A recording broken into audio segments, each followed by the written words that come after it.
छत्रपति संभाजीनगर और नागपुर की घटनाओं के मद्देनजर जिले में पुलिस प्रशासन हाई अलर्ट पर है। शहर और ग्रामीण क्षेत्रों में कुल 5000 पुलिस कर्मियों की तैनाती की गई है।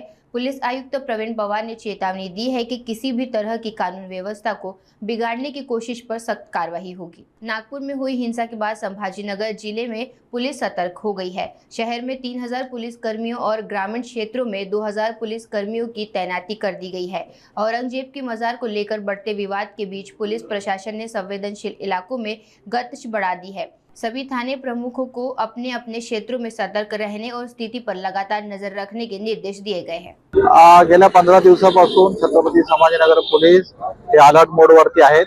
आपल्याकडे होळी रंगपंचमी हे सण उत्साहात आणि शांततेत पार पडलेले आहेत आणि जे काही आता सध्या राज्यात वाद चाललेला आहे त्या अनुषंगाने आपण सगळ्या पोलीस स्टेशनला आमच्या अंमलदारांना अधिकाऱ्यांना अलर्ट केलेला आहे।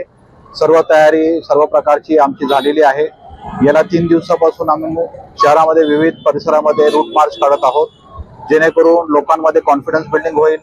आमच्या अधिकारी आणि कर्मचाऱ्यांना देखील रूट मार्च मध्ये थोडासा एरिया डॉमिनेशन आणि एरियाची पाणी होईल या अनुषंगाने आम्ही रूट मार्च काढत आहोत।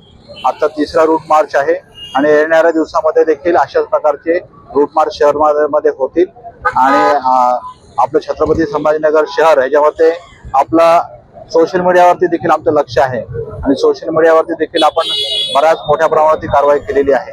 सोशल मीडियामध्ये देखील काही अनुचित प्रकार जर पोस्ट करत असेल तर आपण आता पण गुन्हे दाखल केलेले आहेत।